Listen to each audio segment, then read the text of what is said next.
So AI is here to stay. Coming right on.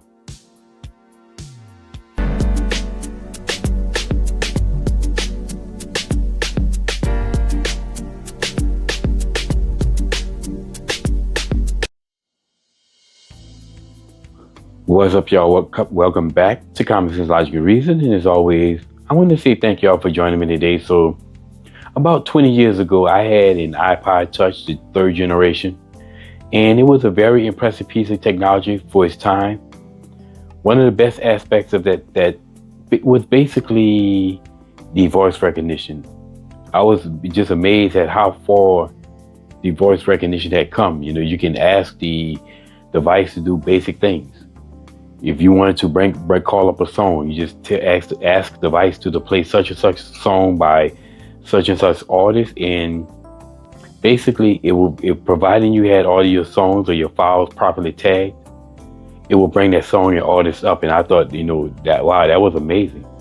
Well, I mean, we've gone far past that in the last 20 years or so, and I believe that we basically moved from the information age to the AI age about 6 years ago, and it's used in more places than we want to believe. I mean, in some fast food places use AI when you drive up to the screen. And again, it's in limited use, but from what I've seen and experienced, it does a pretty good job.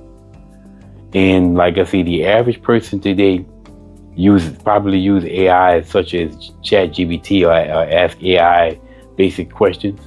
Now, me as a content creator, I basically use AI to help generate images for thumbnails.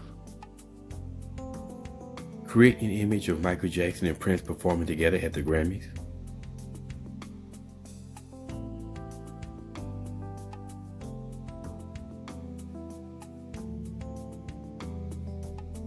Sure, here's the image.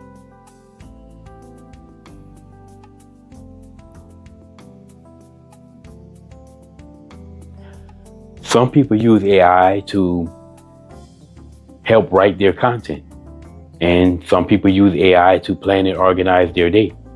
I mean, right now, AI is used to write computer code. So the computer code is writing computer code. That's how far AI has come. And again, there's a lot of good with AI. However, though, unfortunately, there's a possibility of some serious bad, though. I mean, you look at AI creates full-on videos. And right now, you can tell AI generated videos, there's certain clues that you can look for. For instance, if you see a giraffe fighting a jaguar in an African plain, sub-Saharan Africa, you know that's a fake video because there are no jaguars in sub-Saharan Africa. They don't exist there.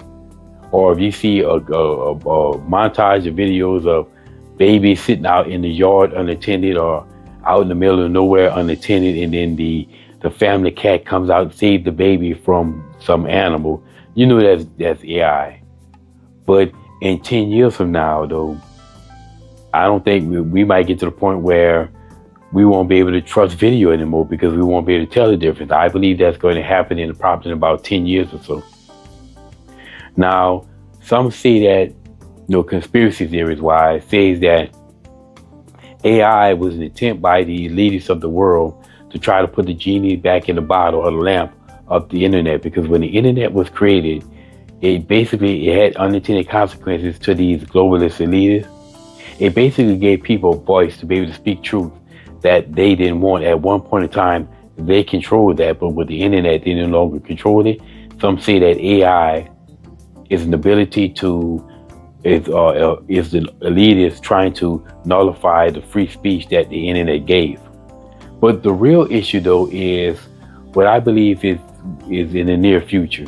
And the question is, will we get a more benevolent AI or will we get the malevolent AI? Now, when I mean benevolent, I mean, such as Star Wars with the droids R2-D2 and C-3PO, that type of, those droids who are loyal companion to their human counterparts. Or you look at Twiggy from Buck Rogers. bitty bitty bitty bitty bitty. I used to watch that show when I was a kid. Or the iconic Data from Star Trek. Lieutenant Commander Data, who's considered more like an artificial life form. But will we get that type of AI, or will it be a more malevolent AI, such as what we saw in the movie The Matrix and the Terminator? Both had similar plots. Man created AI, and then man started implementing AI in their daily life. Military started implementing AI. They thought that the AI was getting too smart, so they attempted to try to turn the AI off. AI responded by going to war with humans. I mean, that's the basic premise of the plot of The Matrix and the Terminator. And then there's also I Am Robot. If you watch that movie with Will Smith, basically the central computer, or the AI, came to the conclusion that the only way to protect man is to control man. Man has to be controlled. And so, like I say, this is what we have to be concerned about, because we really don't know where AI is going. And if you will be a fool if you are not concerned about this. Again, smart people are ones who thinking about this, who see AI and see where it can possibly go. And in closing, I always like to refer back to my favorite line from the movie Jurassic Park. Sometimes we get so caught up in if we can do something that we don't stop to ask as if we will. If we should. And AI right now, there's been plenty of times that human beings, we've been in that situation. And right now, I believe AI is that situation right now. As I said earlier, we don't know where AI is going to go. We don't know what AI is going to do. And this is something that's really concerning. I just believe that this is right now something that anybody who's wise should be concerned about where we're going, because we see AI is being implemented more and more in our daily lives. It's just something to be concerned about, though. And again, like I said, this is my 2 cents on this. This is something that I think about, because I see the future coming, and I'm wondering what is it going to bring. But it's my 2 cents, and it's something that we as human beings need to be concerned about with this AI, because the question is, yes, we can, but should we? Anyway, y'all, as always, until next time.